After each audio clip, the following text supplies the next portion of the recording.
And we are in the air live.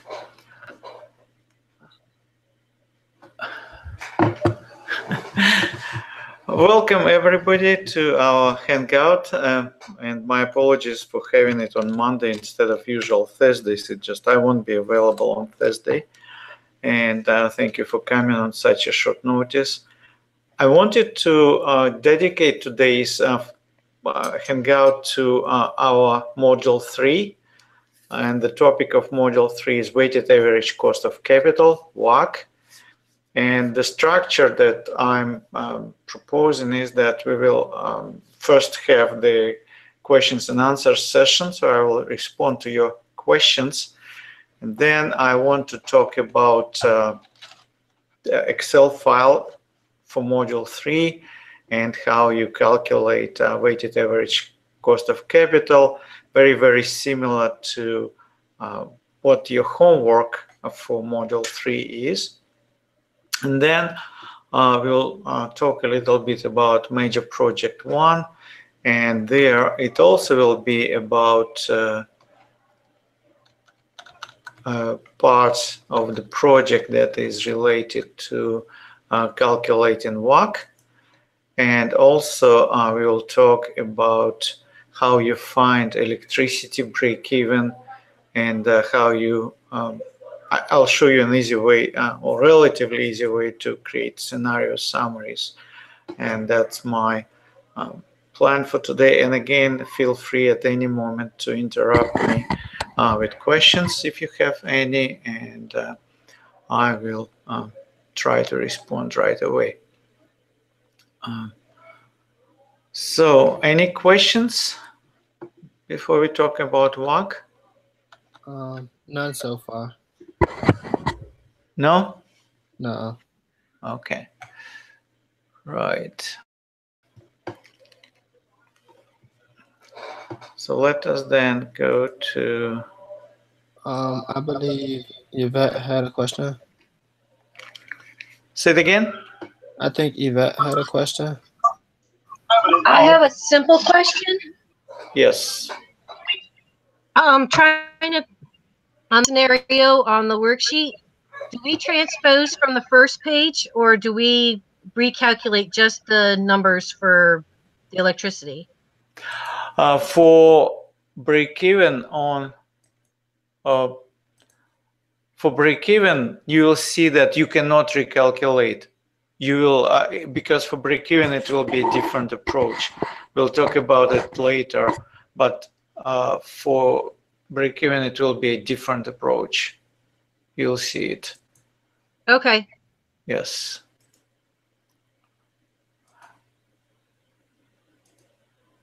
Okay. Thank you.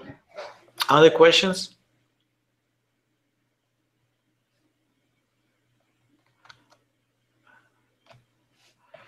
Right, so before in modules 1 and 2, we were talking about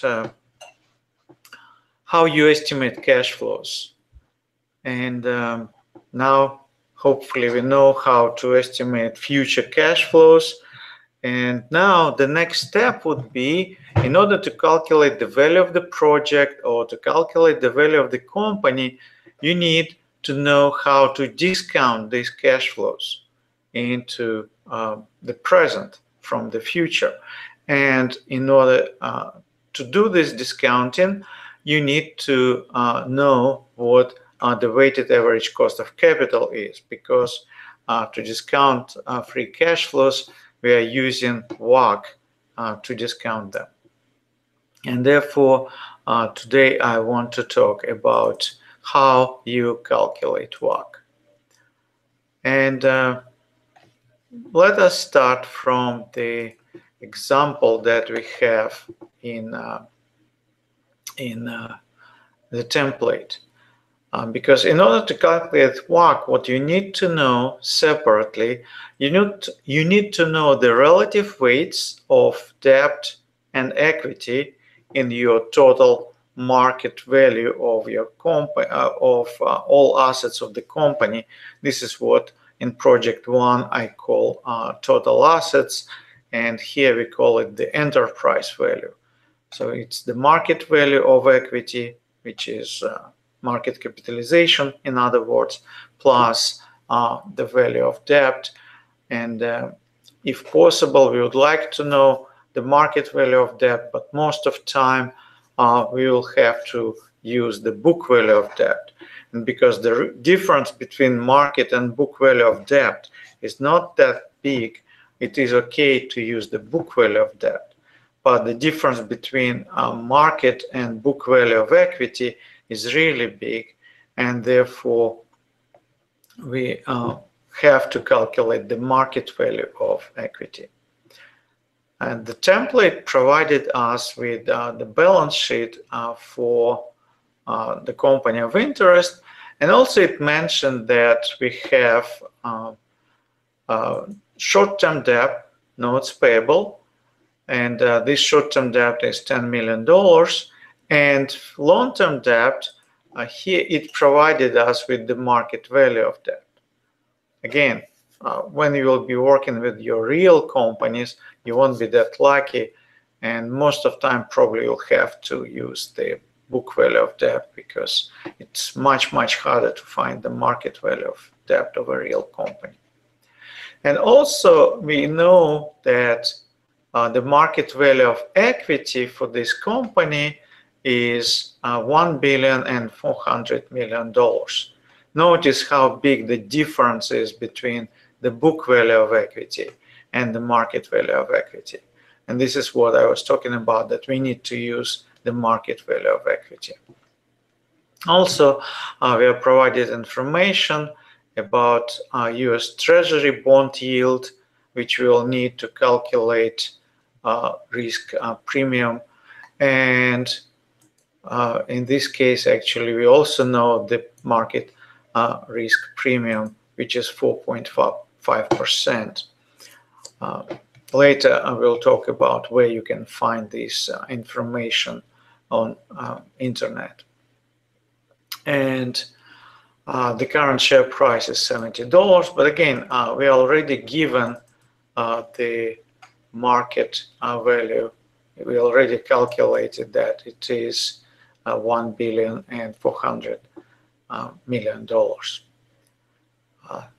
The first thing we do, we calculate the total value, and the total value is the market value of equity plus the value of debt. In this case, value of debt is available, and therefore we add the market value. If it were not available, we would have to add the book value. Notice that not all liabilities are debt. We add only debt, and in this case, we add short-term debt and long-term debt. Quite often, if you don't have information about the cost of short-term debt, it is okay to use only long-term debt, because for projects, you will be using mostly long-term debt to finance your projects, equity and long-term debt. That's why quite often we will just limit to long-term debt.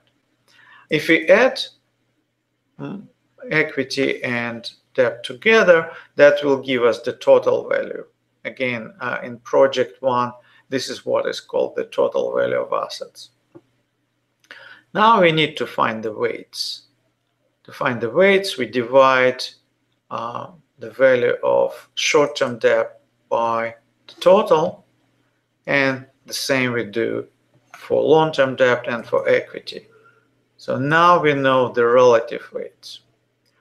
The next step would be to find the cost of these different sources of capital. Debt is tax deductible. Don't forget about it. So even if you have the cost of debt given, you have to multiply it by 1 minus the tax rate, because you can deduct interest on debt, so the actual cost of debt to you is less than the stated 3%. The same here for long-term debt.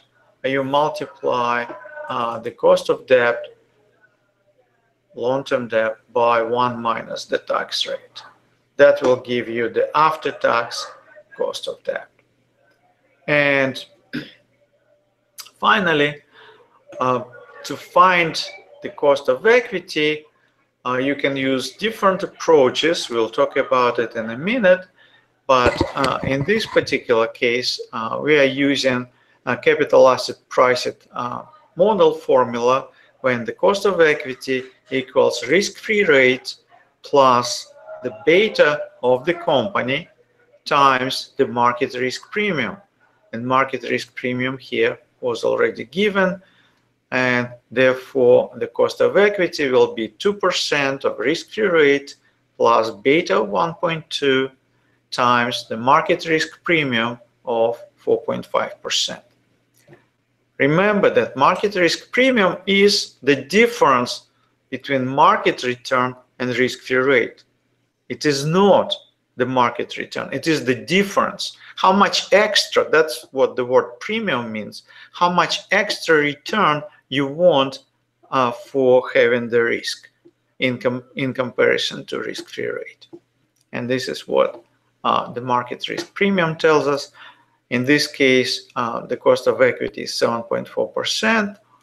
And finally, we calculate WACC by multiplying the cost of each component, which we already established, 1.95 for short term, 2.76 for long term. And because equity is not tax deductible, it is 7.4 as it was.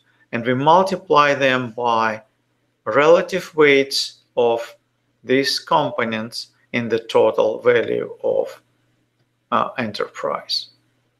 After that, we add everything together and we get the weighted average cost of capital. As simple as that. Any questions so far? Okay, no questions. Let us move on. Next, I'll show you how you find cost of equity for real companies. Because here everything was easy. You were given beta, you were given market risk premium, you were given risk-free rate, so you could just calculate everything. In reality, you have to know how to calculate cost of equity given information available from different data sources.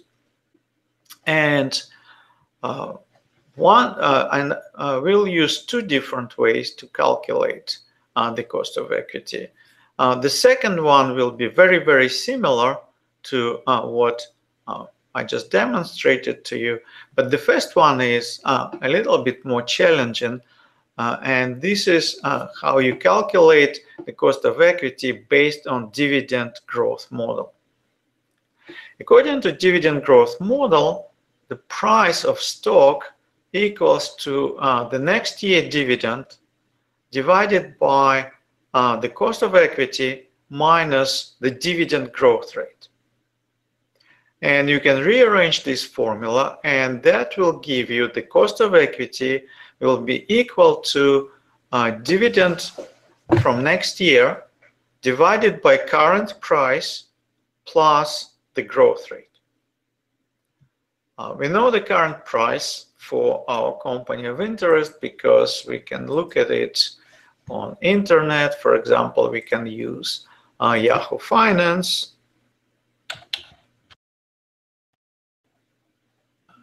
Okay. And one of my favorite companies to use as an exercise will be Kellogg.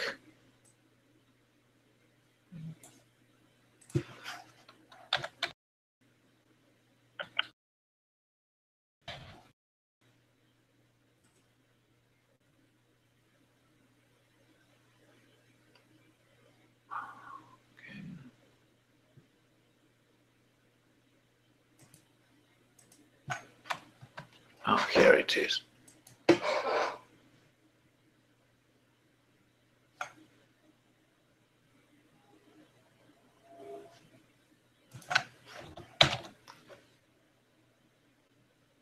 area.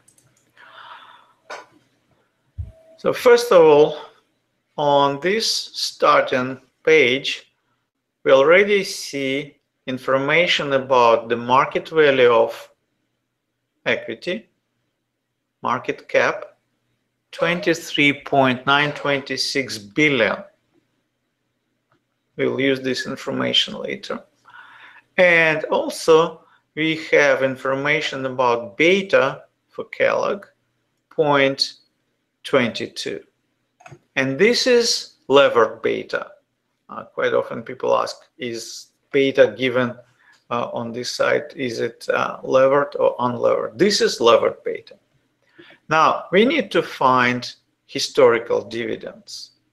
I go to historical data, and I would use information for 5 years. I could use more. Actually, let's use 12 years. Done. But instead of historical prices, I will look at dividends. I apply, and it shows me now the dividends that Kellogg was paying historically. And I noticed, and I mentioned that that's one of my favorite examples, I noticed that there is some regularity, that every 4 quarters, dividend is the same. And then when the new fiscal year starts, then the dividend changes, and not only it changes, but it also grows. And here, so for this year, the latest year, year 5, I will use 0.54, despite the fact that actually there should be one more dividend which will be paid in probably May or early June, but I already will take it into account. So I will take 0.54 times 4. And previous year, so year 4, it was 0.52 multiplied by 4. If your company doesn't pay dividends on regular basis, then you would have to add together 4 dividends. I would also exclude extraordinary dividends. If any of you have Apple, Apple is good, not good, but known for occasionally paying extraordinary dividend, and I would exclude it because it didn't demonstrate this regular pattern of growth. 0.5. Now we have $2 and 0.49. And the oldest was 0.46 equals 0.46 times 4. And again, year 1 is the oldest, the earliest year, and year 5 is the most recent year. So these are my annual dividends for 5 years. And now I calculate growth by taking year 2 dividend, dividing it by year 1 dividend minus 1. And I do the same for subsequent year, and that will show me growth for each year. And I also calculate 1 plus growth by using adding 1 to these growth numbers.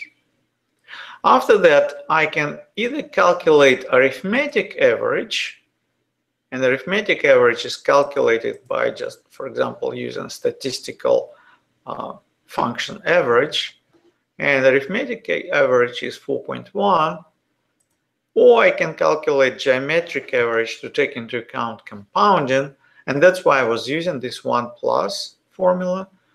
I multiply each of these 4 dividends plus 1, and then I take e to the power of 1 over 4 because I have 4 observations, and then minus 1. So how I got, the question is how I got from 6.52 to 1.0652. I simply added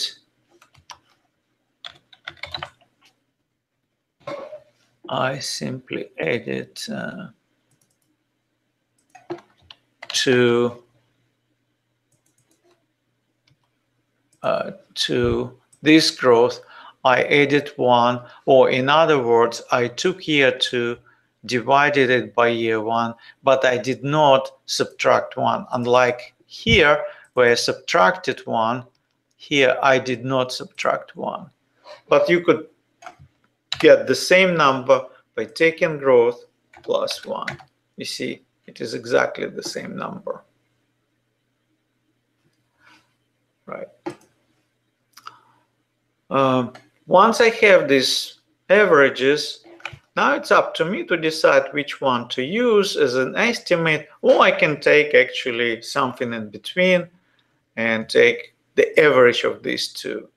Or I could simply rely on geometric average because geometric usually is more consistent.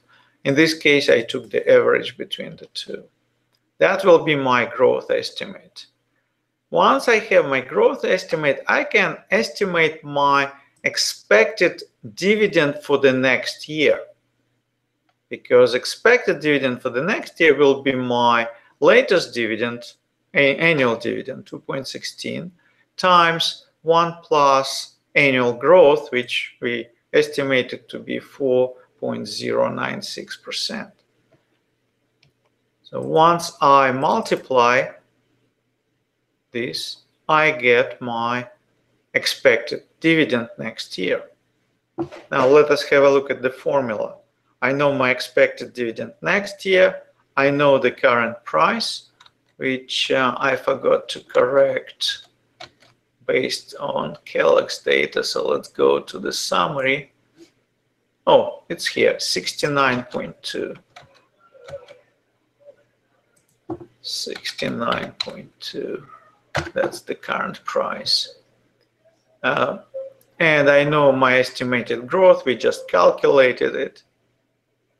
And therefore, based on history of Kellogg's dividends, it looks like that the cost of equity for Kellogg, based on this information, is 7.35%.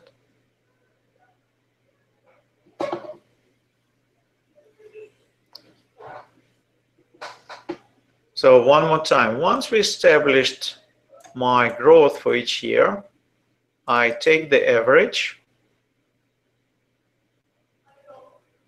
and that's my arithmetic average.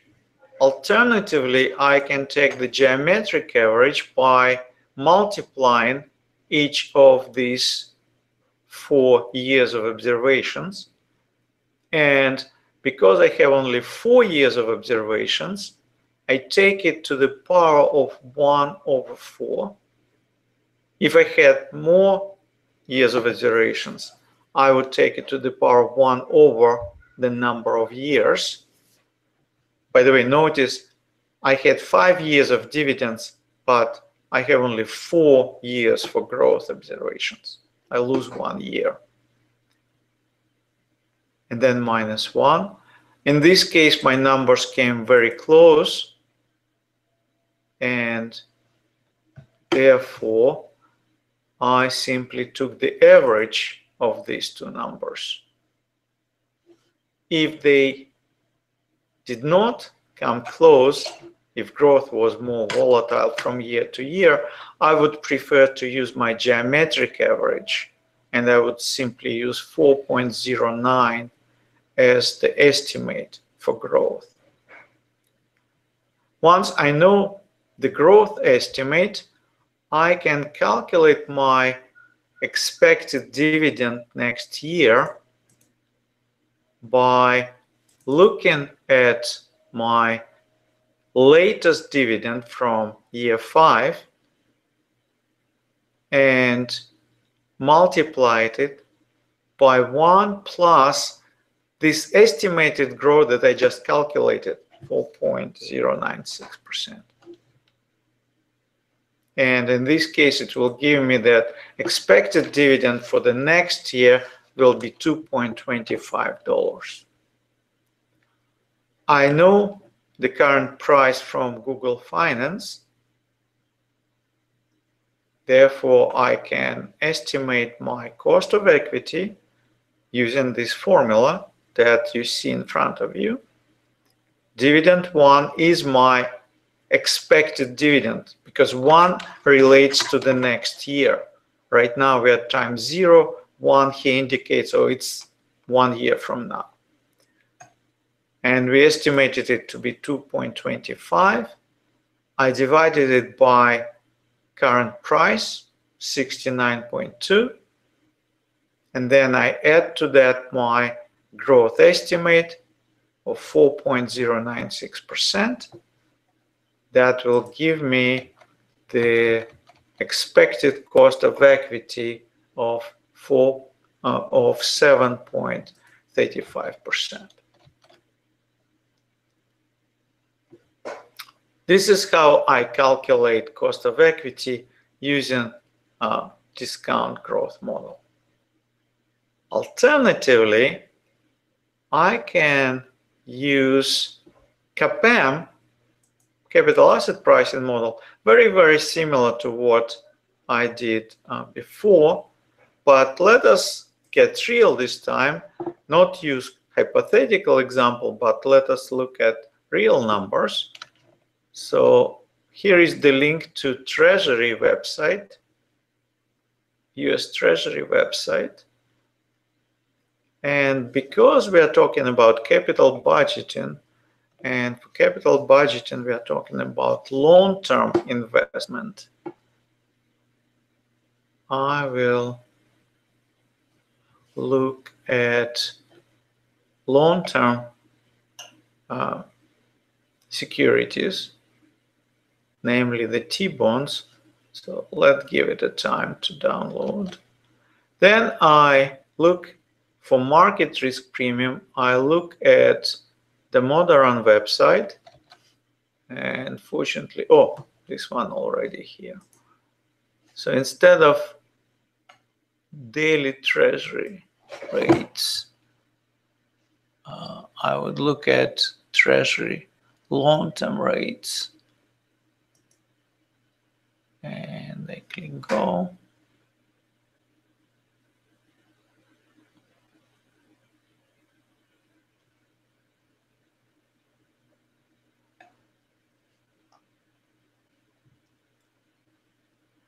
And here you see we have long-term rate of it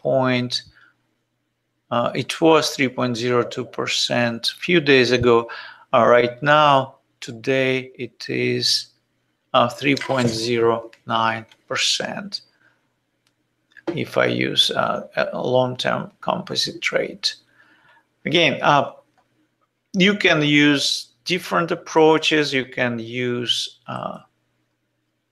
rates from the previous table, looking at treasuries that have maturity of more than 10 years. So you can look at, for example, 30 years maturity. If your project is that long, you can use 3.16. It is good if you write the assumptions you are using. So I would know what you were actually using, but again, you have some freedom here what to choose.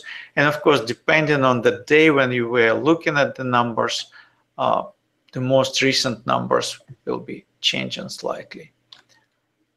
So I'll put 3.16% here.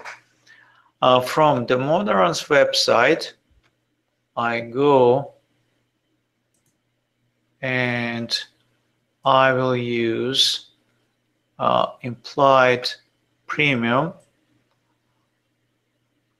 And here implied premium is 4.69%, the most recent one from year 2016.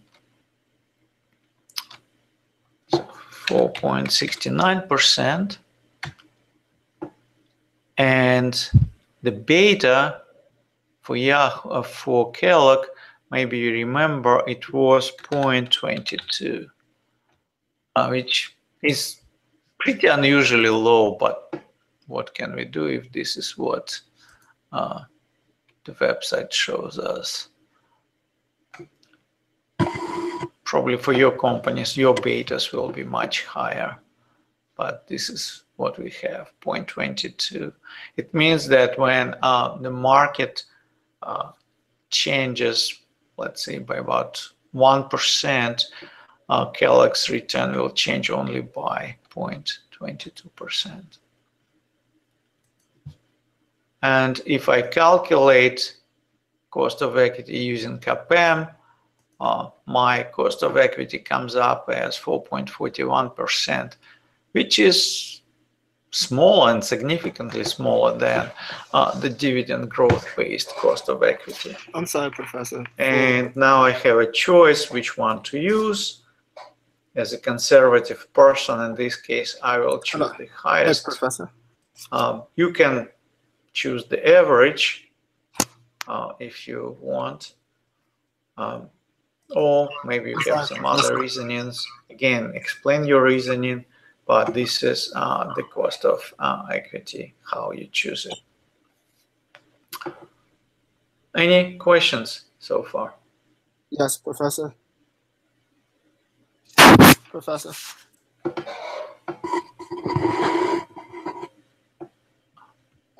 maybe not. How did you get the cost of equity for treasury bond?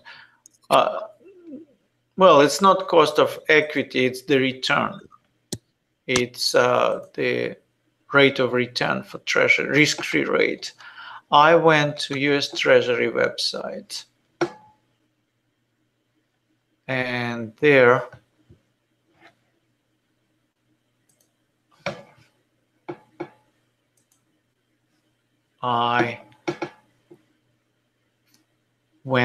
there are different, again, rates I could use. For example, I could use my daily treasury curve rate and look at long-term rates, and I have chosen 30 years rate, 3.16%. Or I could look at long-term rates,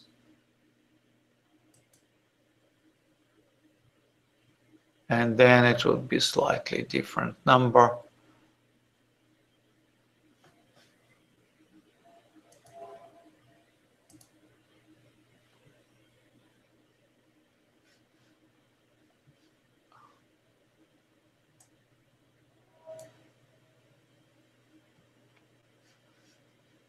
It will be 3.9%.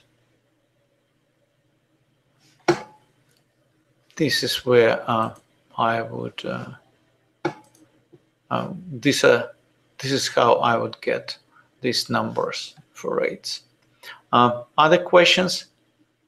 By the way, can somebody unmute and try to ask me a question, because my understanding Kelvin tried to ask and I didn't hear him.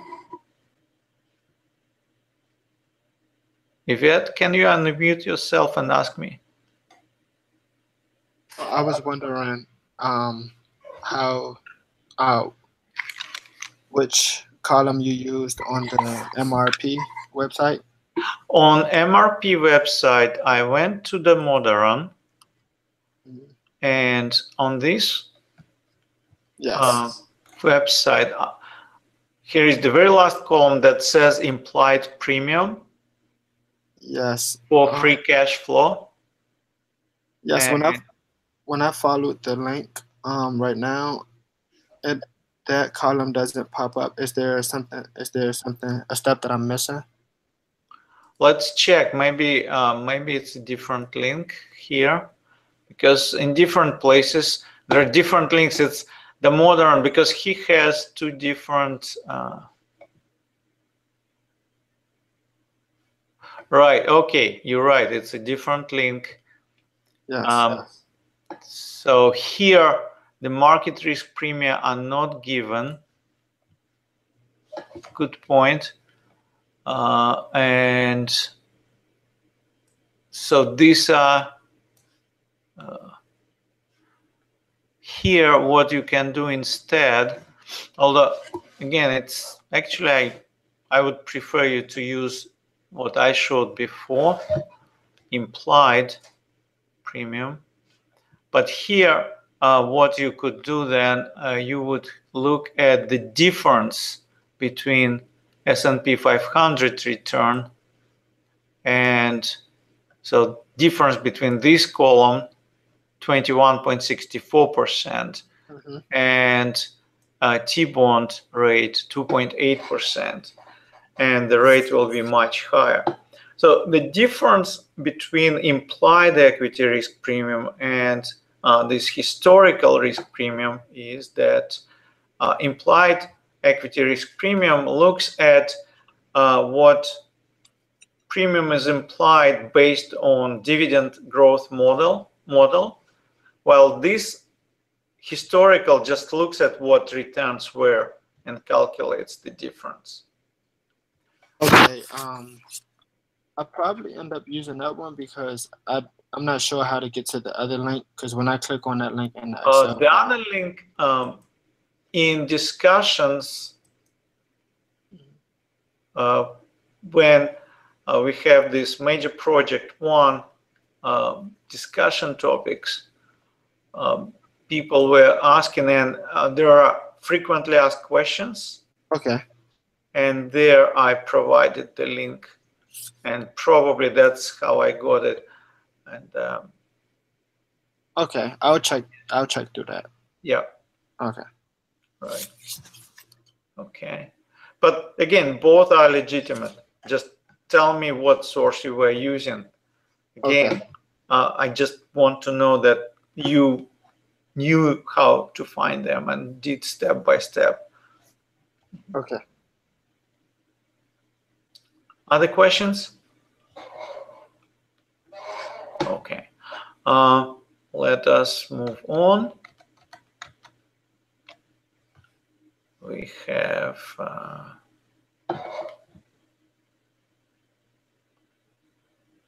Yvette, pretty much the same thing that what we were discussing with Kelvin.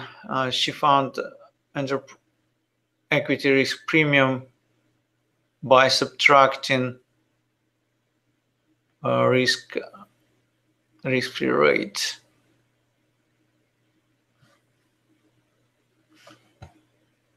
Did I understand you correctly or not? I'm not sure.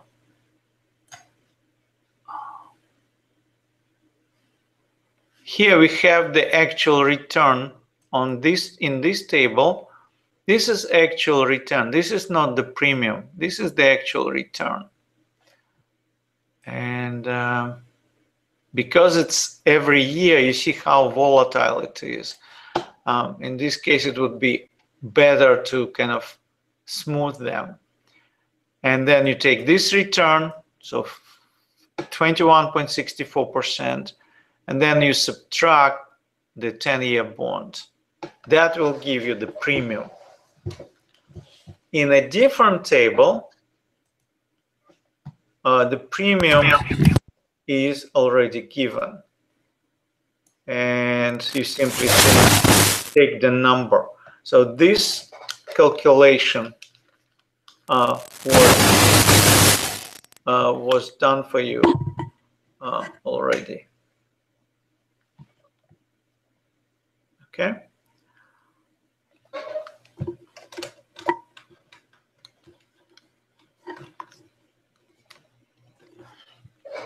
Where do we find these tables?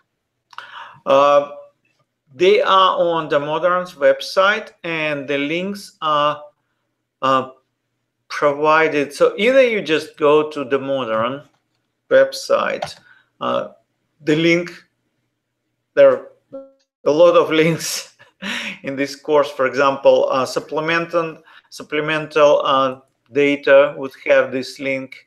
Then frequently asked questions would have this link. And you go to data on his website.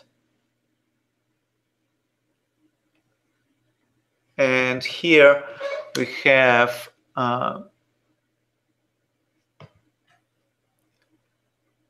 would go to data breakdown, data.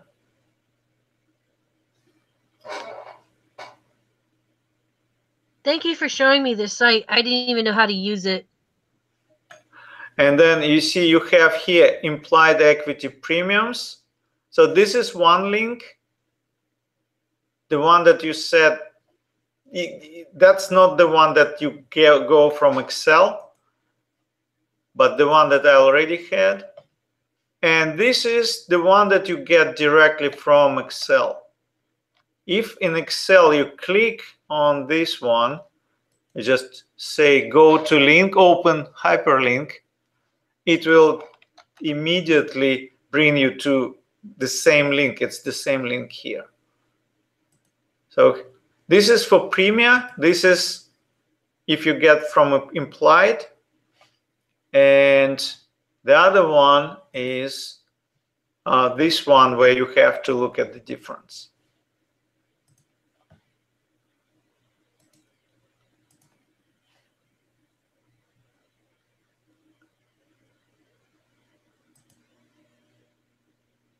You have to look at the difference here. But again, it's better than to take averages over longer period of time because you see how volatile these returns are. And that's why implied equity risk premium is preferable.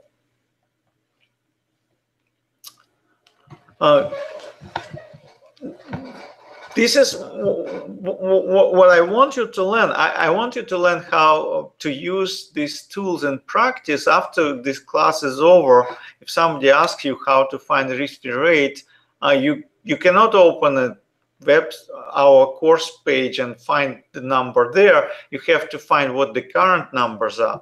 And that's why I show you how to use Yahoo Finance, how to find sources on US Treasury website, how to look the modern. So apply and practice what you learn from this class.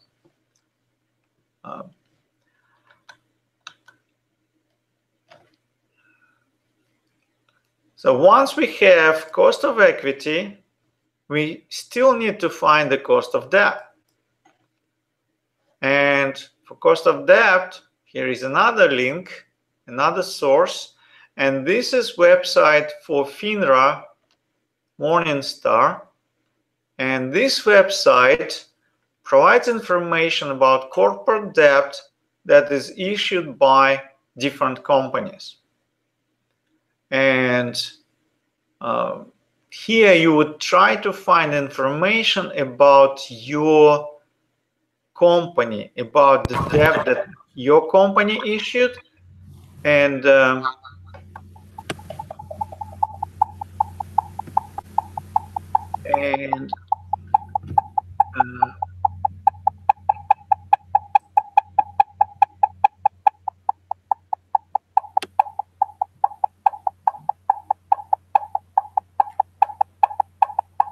hear strange noise. Does everybody hear the same noise?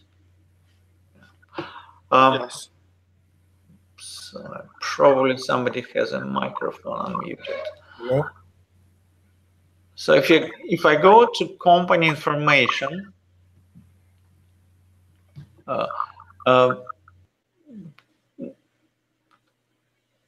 let's try quick search. It's a corporate bond, and we want Kellogg.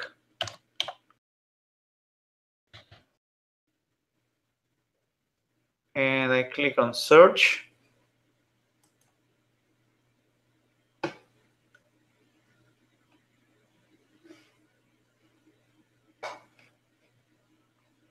And we see that there are, we see that there are quite a few bonds issued by them.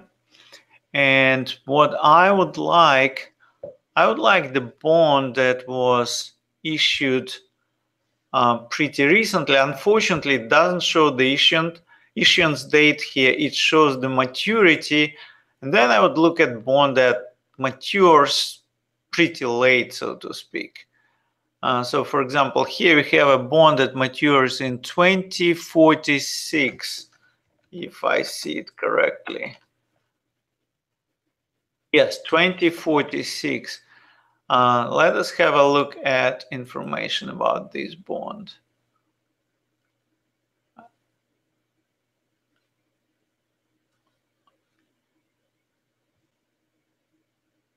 Okay. So I checked the last trade date was pretty recently, March 2nd, because sometimes these quotes are pretty stale. And the bond was issued in February 2016, 2 years ago. So yes, probably it's one of the most recent ones. And it has 4.5 coupon. And actually, you do know the yield already here because it is given. But for the purposes of this exercise, I would like you to use information that you find. So maturity 2046, we're in 2018. That tells us that the maturity is 28 years. Coupon rate is 4.5%.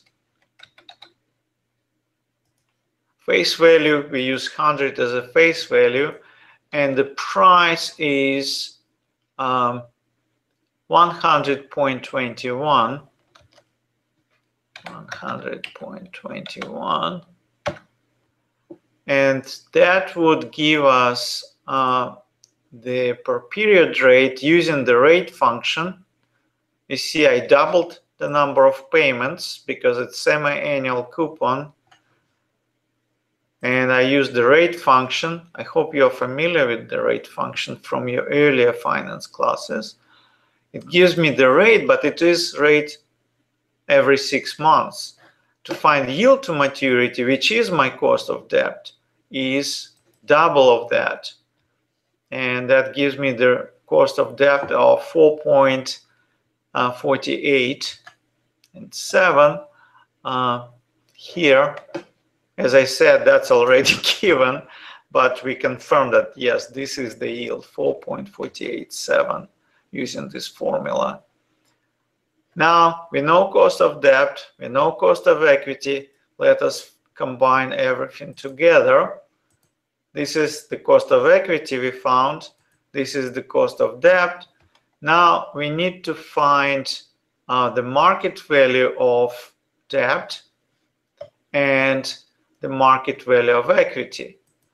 Remember, I mentioned to you that the market capitalization is 23.926 billion. So 23.926 billion. 23.926 billion. And to find the value of debt, you could go either to Edgar website, which by now everybody is familiar with, or I will go on Yahoo Finance. I will go to financials. And here we have historical balance sheet. I click on balance sheet.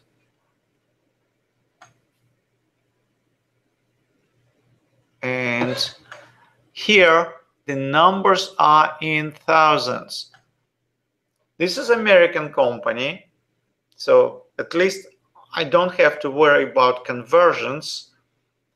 Be careful when you'll be doing major project 1 and dealing with companies that are in Germany or in Japan, because here the numbers will be in thousands or in millions, but that won't be dollars. That could be yen or it could be euros. So you have to be very, very careful. But Kellogg is an American company, so we know that it is in thousands of dollars. And I'm looking at debt, and my long-term debt is 7 So if I convert, so it's already in thousands. If I get rid of these 3 zeros, that will be in millions. And then if I move another 3, that will be in billions. So in billions, my debt will be 7.836. Again, numbers are in thousands. Very common mistake. That's why I'm trying to emphasize it. Because numbers are in thousands, I have to convert them to billions to be in the same units. Getting rid of these 3, that's in millions, not good enough. So I have to move my period 3 more to the left. Now that will be in billions. So 7.836. 7.836. I could find the tax rate either on IRS website. I mean the statutory tax rate, or I could try to find effective tax rate on Kellogg's in Kellogg's financial statements. It's okay to use the statutory rate of 35%. In the project, I think the rate will be even given to you. And now you calculate your WACC using the formula. And so you take the cost of debt, multiply it 1 minus the tax rate. Then you have to multiply it by the weight. And the weight here will be 7.84 divided by the total, which is total is 31.762 plus your cost of equity multiplied by the weight, which is 2393 divided by 31.762, which will give you the WACC of 6.25%. Any questions? So that's pretty much your WACC homework for this week, except that you'll have to use your own companies. You have to find historical dividends, estimate growth based on historical dividends, find the cost of equity, then use another method to find the cost of equity, then decide which one to use. Using FINRA website, find the cost of debt, then using balance sheet statement, find the most recent market value of debt. You can use the book value of debt. From Yahoo website, you find the market cap, which is the market value of equity, and then you use the formula to calculate your WACC. But the template brings everything on one page together. So these 3 steps, 3 different tabs are combined into one page. Any questions? One quick question. Will this be posted somewhere so I can like go back and review it if I have any like questions or anything? Or... Well, first of all, we always post the recording. It's in Google playlist, and Excel itself that was already posted. I was just using different numbers, but the template, that's the official module 3 WACC website. Oh yes. Yeah, I was referring more to as like this discussion, but if it's in Google playlist, then yeah, it will be. Yeah, it will be in Google playlist. That's why we are broadcasting it. Okay. So you can go back, and every Hangout is posted there. Okay. Yeah. So for the question is, can you show me the formula estimated cost of equity using CAPM?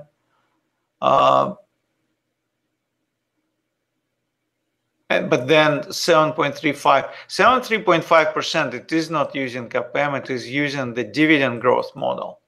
This is where 73.5 coming from. If you are using CAPM, your answer will be 4.41%. And then the cost of equity we decide to use for WACC. Here we decided to use the higher number. So we decided to use the one that was estimated by dividend growth model. That's why we are using 7.35.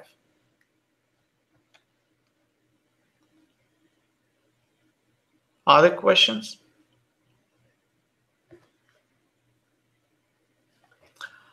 Okay. So this one will probably be relatively quick. The WACC part for your major project, it's very, very similar to some steps. Let me take it back. Some steps will be very, very similar to what we have done. Oh, another question. Does the cost of equity have to be the one with the higher percentage? Generally, I would prefer higher percentage unless the number will be very, very strange, like 30% or 40%. That's too high. But for me, cost of equity at 4%, that's too conservative.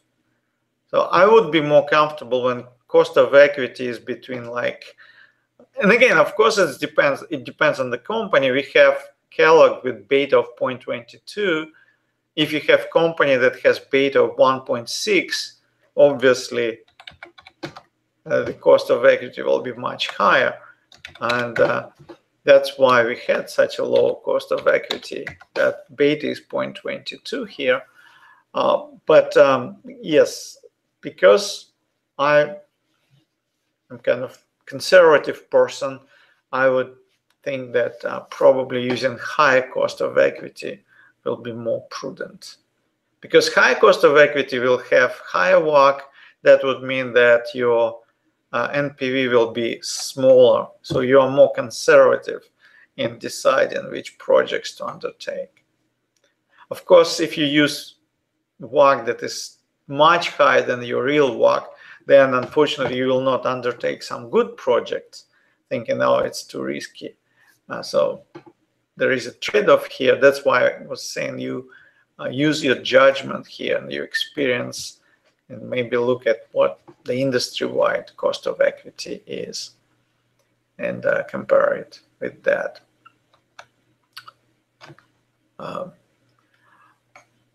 For major project, what you had to do, you had to first choose your peer companies, the competitors. Since we're in the car making industry, car makers would be the obvious competitors. You can use US competitors, which I encourage you to do, but there are not that many publicly traded automakers left in the United States, so probably you will use some foreign companies. But again, for foreign companies, be careful with their financial statements. Check that the units are correct, that you are converting everything to US dollars. For levered beta, we are using Yahoo Finance because it is usually given in the summary for our companies. Then for market value of debt, again, it is okay to use the book value of debt. For market value of equity, you use market cap. Be very, very careful. Double check that you use the same measurement units. that everything is in millions of dollars or in billions of dollars, because quite often what would happen, a person would put debt in millions, 7.5 million, and then the person would put market value of equity in billions and would have something like 35.5 without realizing that this is in millions and this is in billions. And then you calculate debt equity ratio and suddenly you get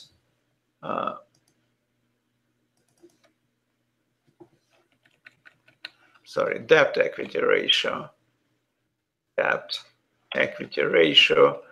and then you get this crazy number that your debt is 200 times higher than equity. Well, that's a red flag. It's like flashing red flag. Something is wrong here. Debt cannot be, unless your company is in bankruptcy, it cannot be 200 times more than the value of equity. So be careful, because in reality what you would have here is something like that.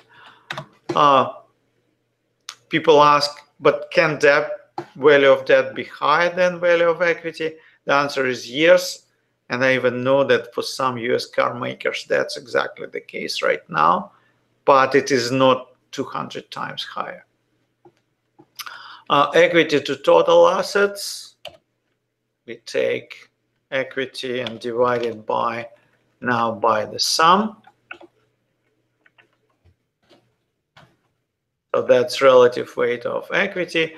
Marginal tax rate, you look at the tax rate that is used by the company. So if company is in the United States, probably you use 35%. Again, we are still relying on historical. That's why I keep talking about 35%. Probably when we start doing something similar, if we were in the fall of 2018, probably we would switch to the new tax rate. But for now, we're still assuming that the tax rate is, I'm just checking. Oh, okay. So for the future one, for when you will be calculating WACC for your company, not this historical. So here you use 35 or whatever they have rates, but for target, for your company, for Zeta, you use the rate that is given in the text, and we already used the new one for the coming of 25%. Oh, there it is. Shit. I hear you. Oops. Yep, I know. That happens. Right. Okay. Marginal tax rate. Again, I'm using 35% here because that's what hypothetically I found for my peer company. Then for unlevered beta, let's say it's 1.5%. I use this formula. Because this company has debt, its beta is higher than if it were if this company didn't have any debt. And because different companies have different debt equity ratios, we cannot just find the average of levered betas. And for this reason, what we have to do, we have first to unlever beta, then find the average of unlevered beta, and then use this unlevered beta, and using our capital structure and our tax rate, we'll find the levered beta for our company. And to find unlevered beta, I'm using this second formula here. And please pay attention two parentheses. And again, make common sense. Unlevered beta should be less than the levered beta. 1 plus 1 minus tax rate times debt equity ratio, close parenthesis. If you forget parentheses, you'll see very, very strange result. Imagine that you forgot to put parentheses.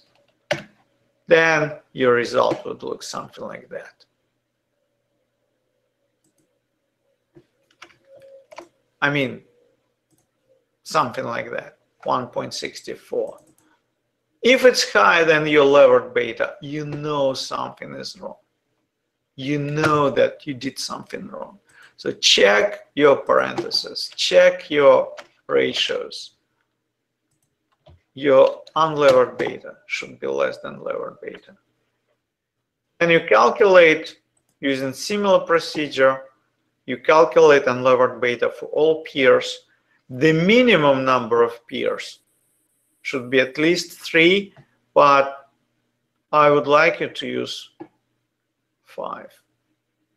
So if C is good grade for you, you can keep 3. But if you are targeting for higher grade, please use 5. Then you find median and mean. And again, look how close or different these two numbers will be. And use your judgment because the median usually will be better if one of these unlevered betas would be like an outlier. All of them will be 1 point something, 1 point something, and then one unlevered beta will be 0.5. Definitely it's an outlier. So then use median beta instead of the mean. But if they are relatively close to each other, then it's okay to use the mean unlevered beta. For target debt equity ratio, read the case. Information about your debt equity ratio, about the capital structure is given in the case. It tells you how the company will finance the new project, how much debt and how much equity it will use. Well, actually, this number is right in front of me right now, but please read the case. And target marginal tax rate, as I said, we assume that in the future, after the tax reform of 2017, the rate will be 25%. Again, if we were in the fall of 2018, maybe it will be even 22, but at this point, it's still not clear exactly what the marginal tax rate will be. So we are using 25% here. Then you relever beta using the first formula, unlevered times 1 plus 1 minus tax rate times debt equity ratio. And that will give you the beta, which you will use here to find your cost of equity. We already went through exercise where to find risk-free rate, where to find the market risk premium. So we will not repeat that again. That's where we will use it.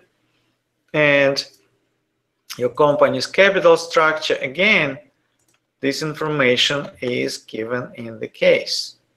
So read the case and put numbers there.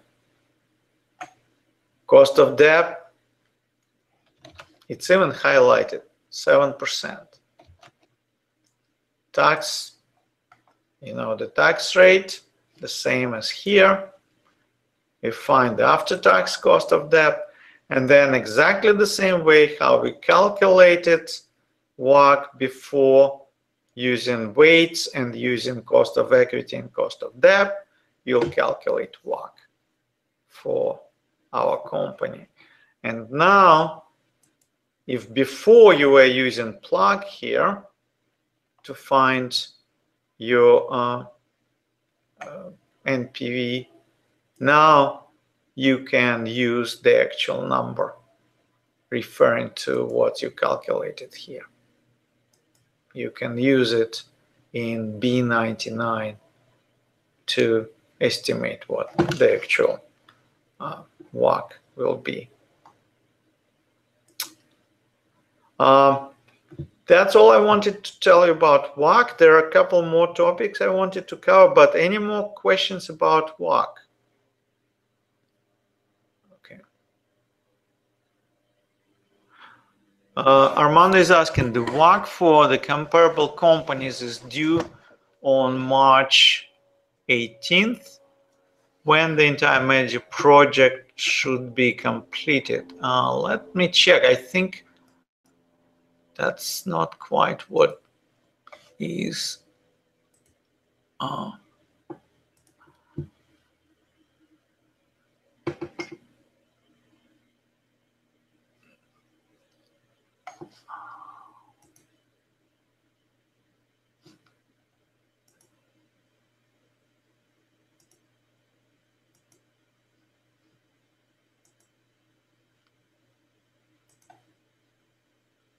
I know that this module 3 is very short, so it is my understanding that it is due on the 11th.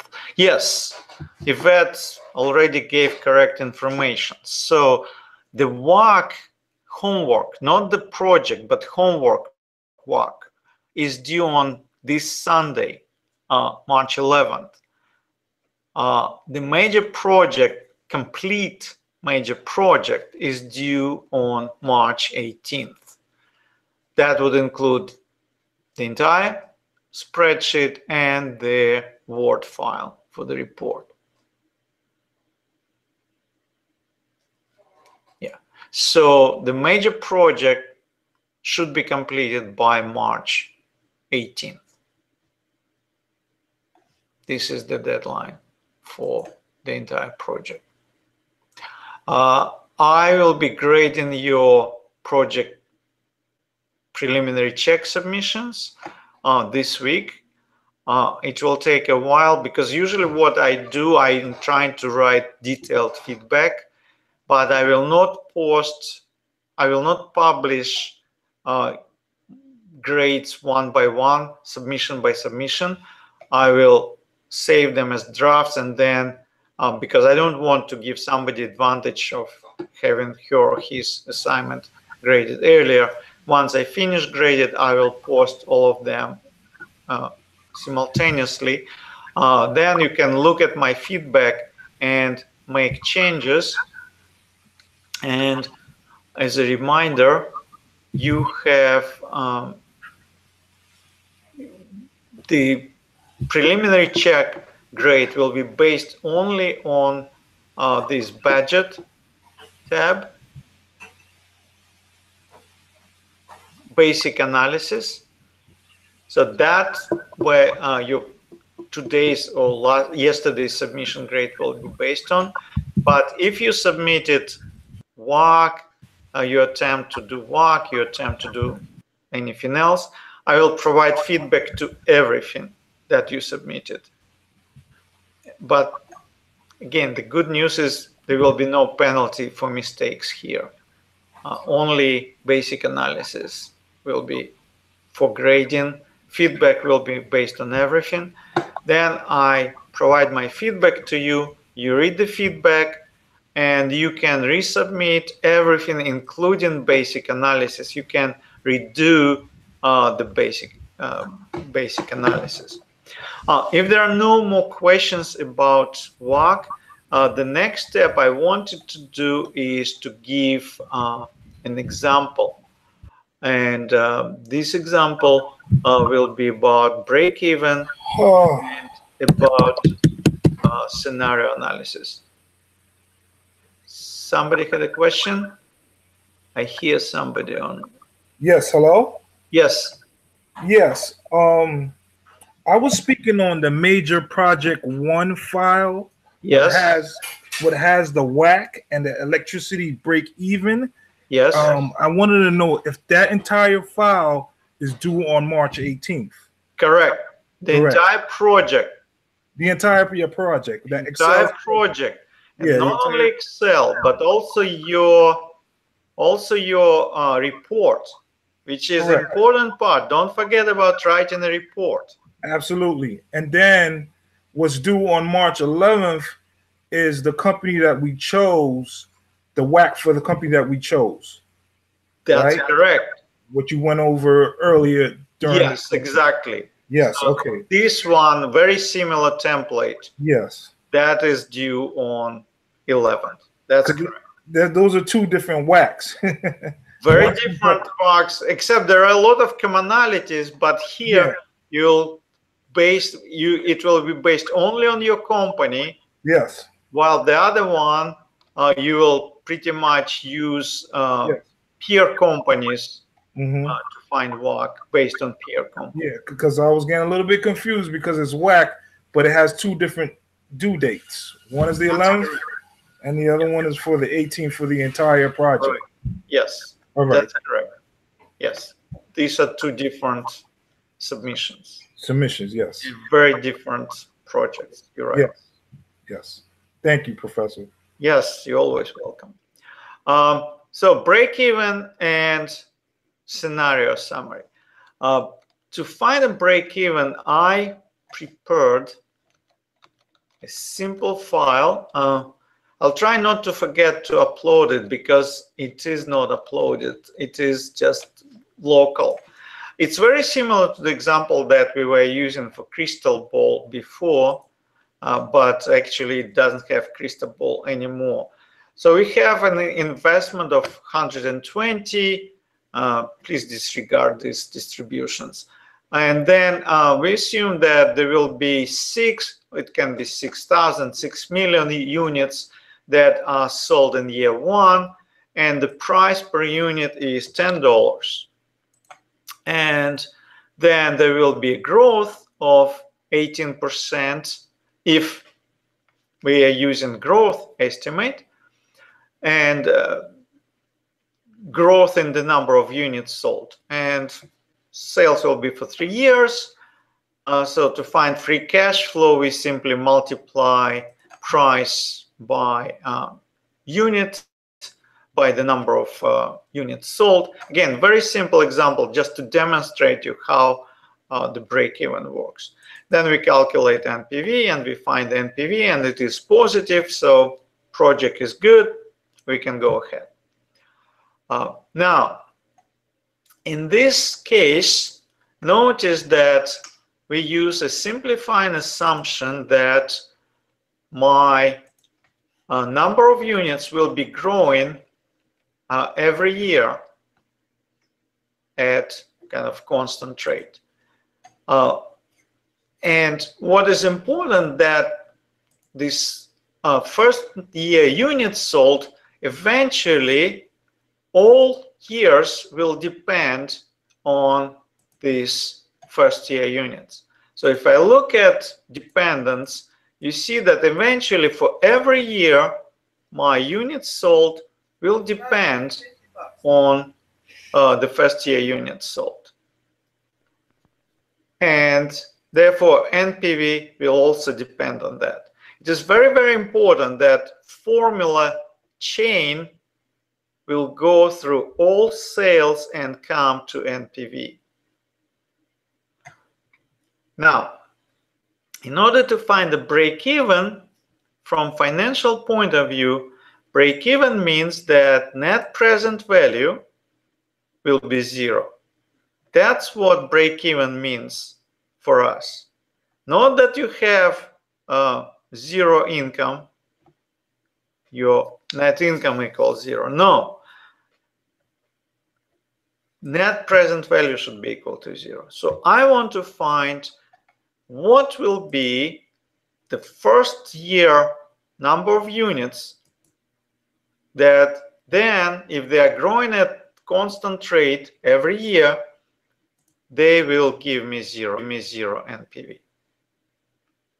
Probably you realize it's very, very similar to what your major project one does. Except there it will be the electricity price that will be growing at the same rate. And to find break-even, pretty much what you could do, you could use trial and error. You could manually try and say, oh, what if it is 4? Oh, it's negative. So the number of units should be greater than that. What if it's 5? Oh, it's positive. And you can try it.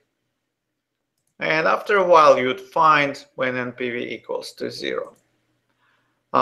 Fortunately, Excel allows you to do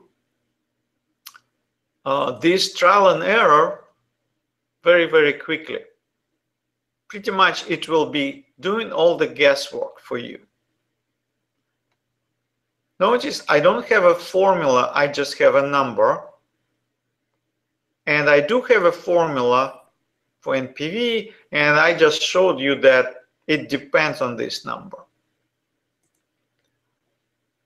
In Excel, if you go to data, what if analysis, and goal seek, here, goal seek says set cell to value, and for break even, the value of this cell should be equal to 0 by changing cell, and this is my first year unit sold. One more time, the cell that I'm setting, in this case it's B12, should contain the formula. By changing cell, in this case B3, should contain a number, not a formula, but the number. And B12 should eventually, through the chain of connections, depend on this number. I click OK. And now it tries to find which number will give 0 NPV. In this case, 0 NPV happens when first year units sold are 4.56. So I can say that break even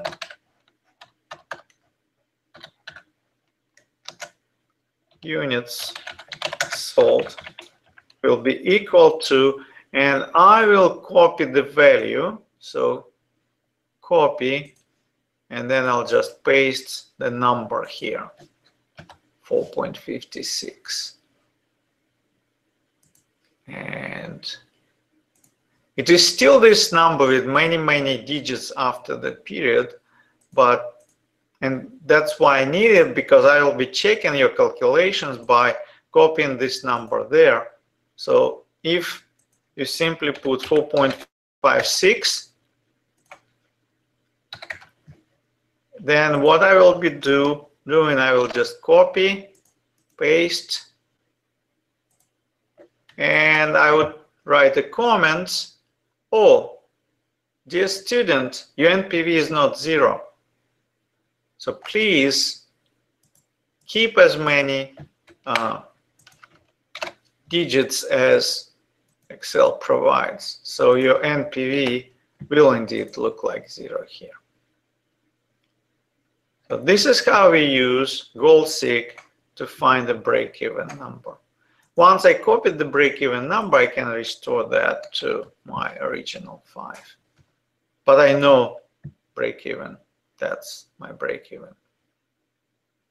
Again, where I find break-even, data, what if analysis, goal seek. Cell that I set is my NPV formula. It should be a formula there. And I set it equal to 0. And what I change my initial input. In this case, it's B3. And it should be a value there.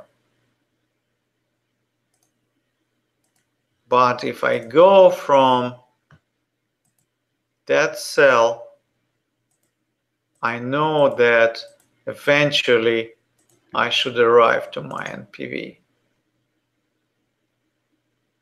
Questions?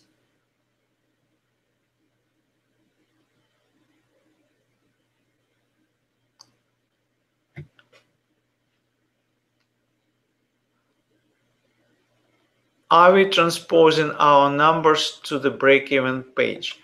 Again, the answer is no. And the answer is no because your electricity prices will be different. For your basic analysis, your electricity prices should be based on EIA projections. So they should be based on these forecasts.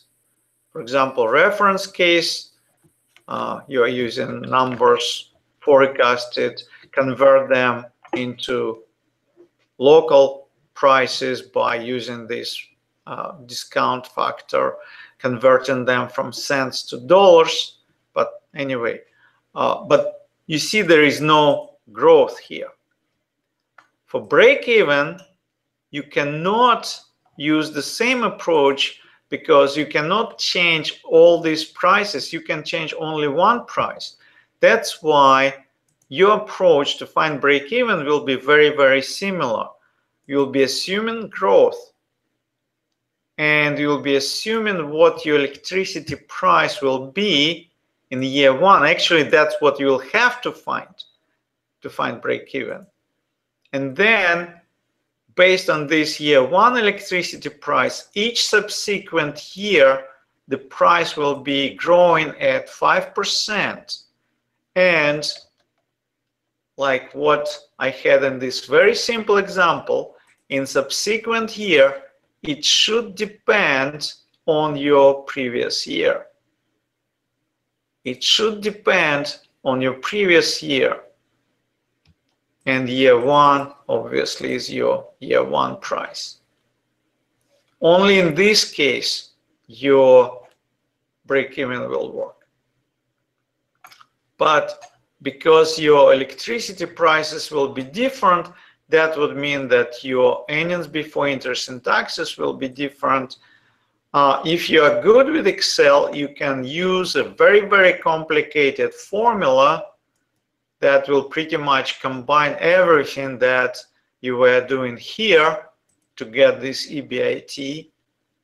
If you prefer step by step, I strongly encourage you to insert a lot of cells here and do recalculation of your direct costs based on these numbers, and then you recalculate your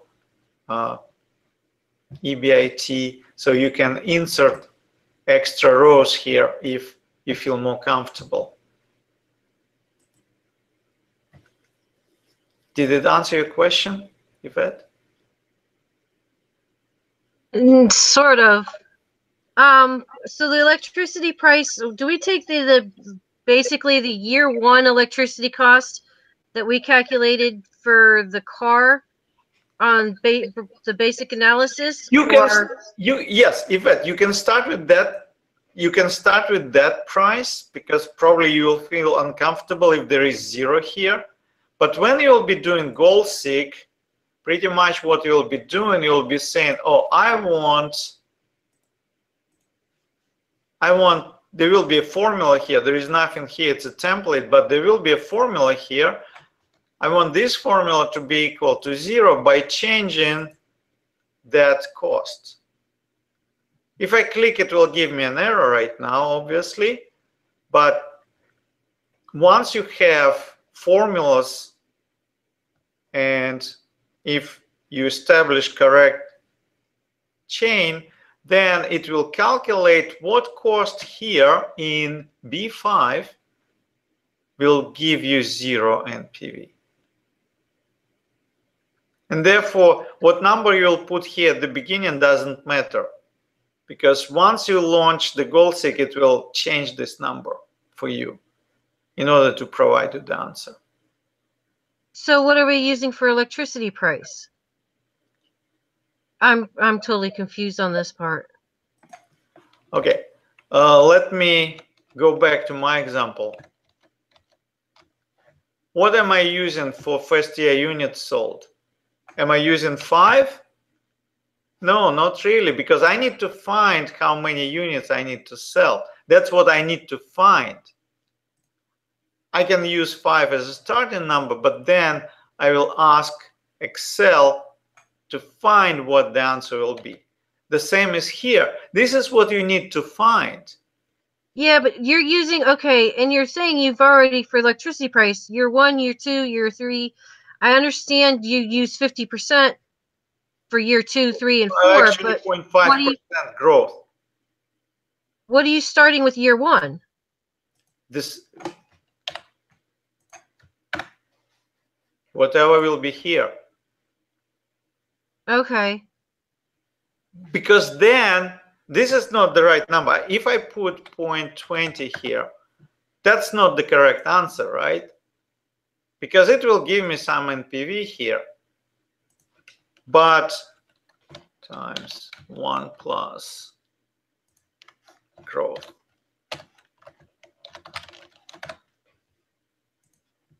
And it will, once I fill this entire table, it will give me some NPV here, which will be different from 0. Once I launch the goal seek, it will change this number here to a different number that will give me 0 NPV here. And automatically all these numbers will change because all of them depend on this number in B5. Okay, so for the first year, we get our numbers from the basic analysis. We transpose all our numbers from the first year for the first column. If you want to. But again, no, you don't transpose numbers. No, no, no. Don't transpose numbers. You need a formula here. You need a formula because if you put the number or if you put a reference to this, it will not work. Because now your EBIT does not depend on this price. So if this price will change, your EBIT will remain the same. That's why you cannot transpose. You have to write it again as a new formula that there is some relationship between this price here and, well, some ugly formula. That's why I said if you're not comfortable with writing an ugly formula, you can insert intermediate cells here, and you could write, okay, direct cost, other costs. You see what I mean? But we get them from the first year numbers come You from the calculate them. So everything but direct cost will be very, very similar. That's right. But your direct cost should depend on this electricity price. On this one, on C8, and C8 depends on B5. I think what he's saying here is like that first year number doesn't really matter because you're gonna have to do a what if calculation to get the right answer for that yellow cell, and that's going to give you your year 1 number once you do that calculation, correct?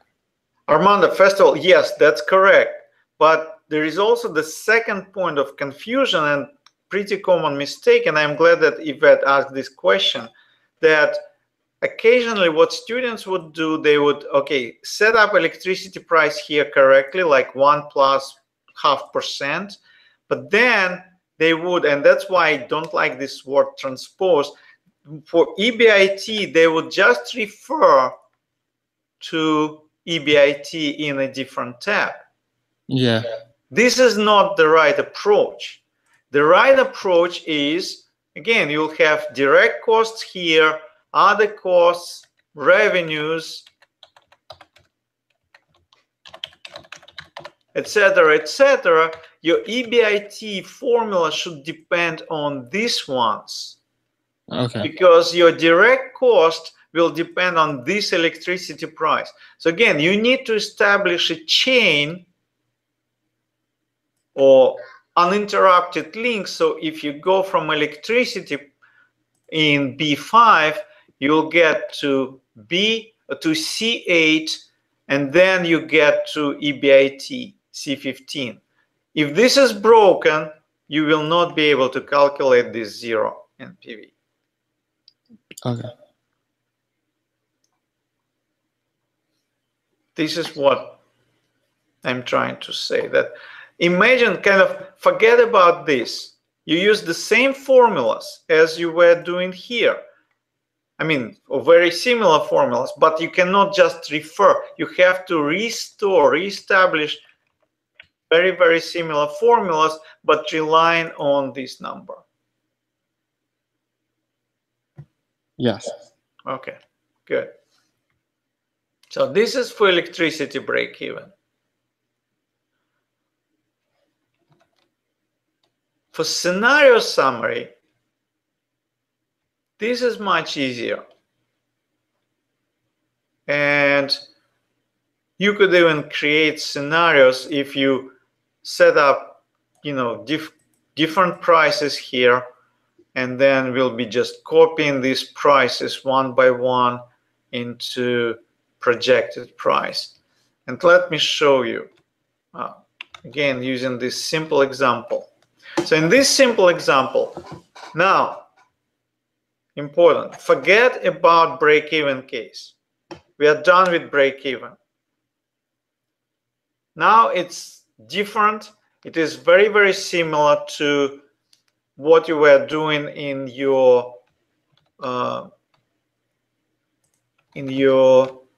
basic analysis. In your basic analysis, you had different projected prices for different cases. For example, now I have reference case when my number of units sold, again, instead you would have electricity prices. Here I'm using units sold in year 1, year 2, and year 3. I know that based on projections, reference case will be 6, 675, and 9. In pessimistic case, it will be 5, 5, 5. All these are numbers. There are no formulas here. In optimistic case, it will be 7, 8, 10. So it's very, very similar to what you have. Let me close this. It's very similar to this energy prices forecasts. Reference case, high oil price, low oil price. Here we have 6 scenarios. I give you only 3 scenarios here for simplicity. Now, if I calculate NPV, what I could just do, again, forget about growth. We are not using growth anymore. We are done with growth. I copy the values into my, these 3 years. So now you see that there is no growth. So again, if I try to find break even, I won't be able to find it anymore because I don't have this connection. But I don't care. I'm looking at different scenarios. So in the reference case, when my numbers of units sold will be 6, 675, and 9, that will be my NPV, 39.55. So I can create a table, and this is what this scenario summary table is. I can create a table where I would say, oh, if my sales in the first 3 years are like that, my NPV will be 39.55. And then if my sales are like in pessimistic case, 555, my NPV will be negative 771. And in optimistic case, my sales will be, and I copy, now optimistic case, my NPV will be 63.86. And you could actually manually create this table. And there will be no formulas in this table, just numbers. Excel allows you to create it slightly faster, not much faster, but slightly faster by using scenario manager. So let me go back to my reference case, 66759. I go to data, what if analysis, and here I have scenario manager. I click on scenario manager. There are no scenarios, I didn't create any. So I create my first scenario manager and I call it reference case. And it asks me which cells will be changing. Because I already highlighted C9, D9, and E9, it automatically tells me, oh, probably these are the cells you want to change. And yeah, that's correct. If not, then I could just check them again. Then I click OK, and it asks me to enter values for each of the changing cells. Because I've already highlighted, it thinks of probably for this scenario, it wants these numbers, which is correct. And I click OK. Actually, I could click Add, because we are about to add another scenario. Now, for another scenario, let me call it pessimistic case.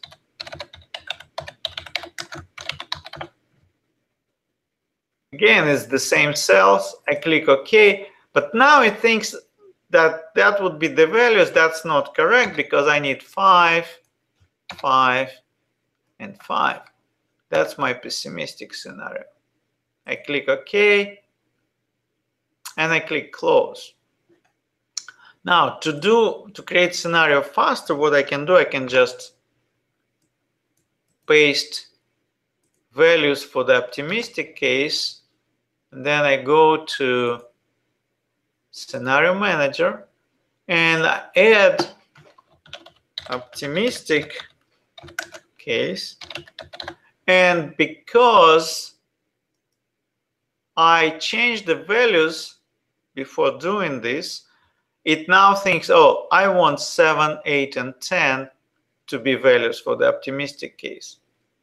And I click OK because that's correct.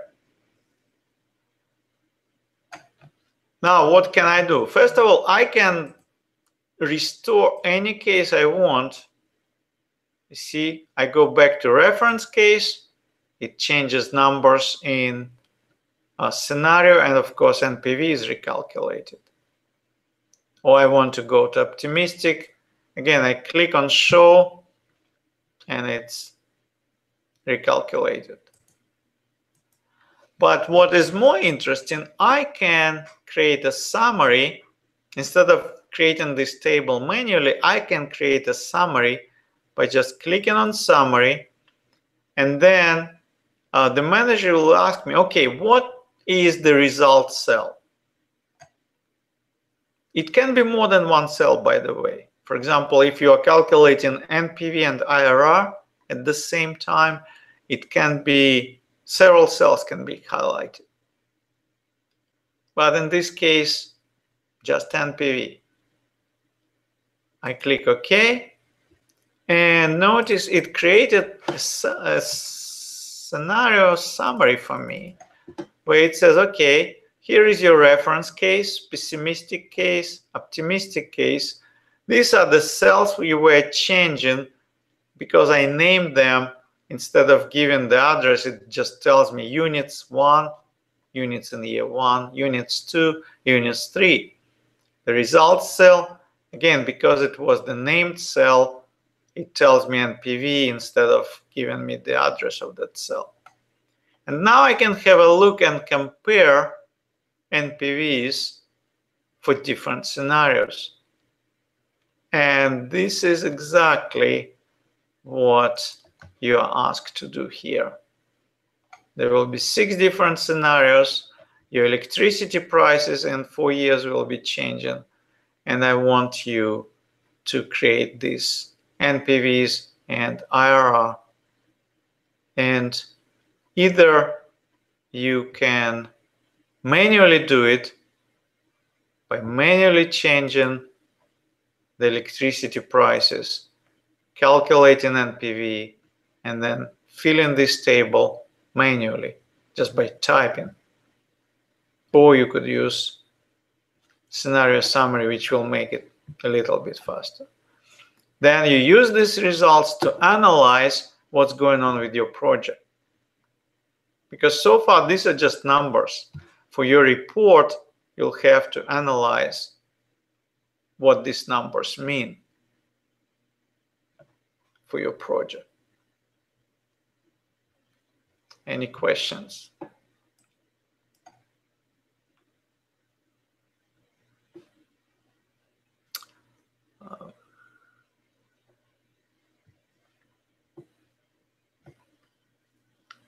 So the question is, we either use scenario manager function or manually input numbers, not both.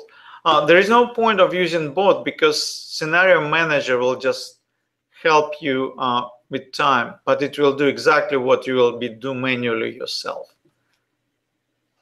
So scenario manager will just create this a little bit faster.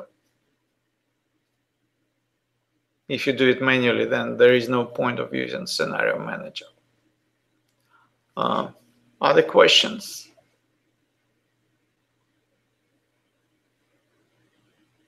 Let me check email, because sometimes no questions by email. And no questions on website. Yeah, I think we are done. At least this is what I plan to do for you. For GoalSeek, I believe I posted also a link to another YouTube video how to use GoalSeek. But if not, just type how to use GoalSeek in Excel, because there are a lot of tutorials on YouTube how to use GoalSeek. And it's very helpful tool, and that's why I spent so much time trying to explain how it works, because hopefully you will be using it in your professional life very often once you master it. So I strongly recommend you to learn how to use it. Again, what you could do, and we have to restore, of course, because notice right now GoalSeek will not work because we have numbers here instead of formulas. If I try to use GoalSeek, if I want to set this value equal to 0 by changing this cell, it will not work.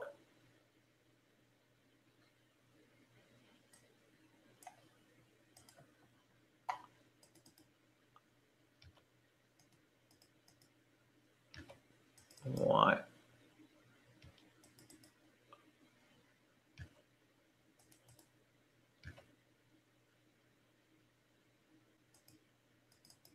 Oh.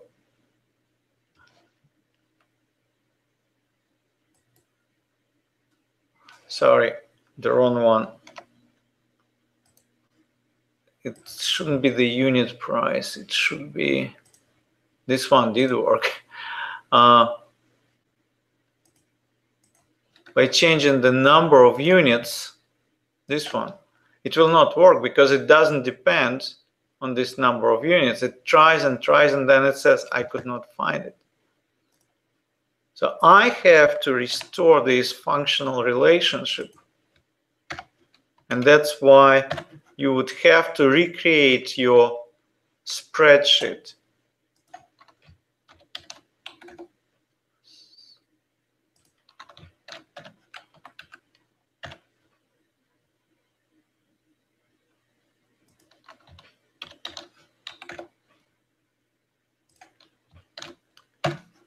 So now it will work. I can try. And what I was trying to tell you that you don't really need GoalSeek. You could painfully find it yourself. So 4.5, it's negative. So I know the answer is somewhere between 4.5 and 5, 4.75. It's positive. So it's between 4.5 and 4.75, 4.6. Oh, close, 4.55. So it's between 4.55 and 4.6. So you see, I can just converge to this number manually, but instead of doing it long way, Gold SQL, very, very quickly, do exactly the same work. It will just do trial and error, but it will converge very fast because correct answer is 4.56091. Okay? Well, thank you very much. I know it's a lot of information to digest. And as always, feel free to ask me questions. And have a productive week, everybody. And thank you very much for coming. Okay? Goodbye. Thank you.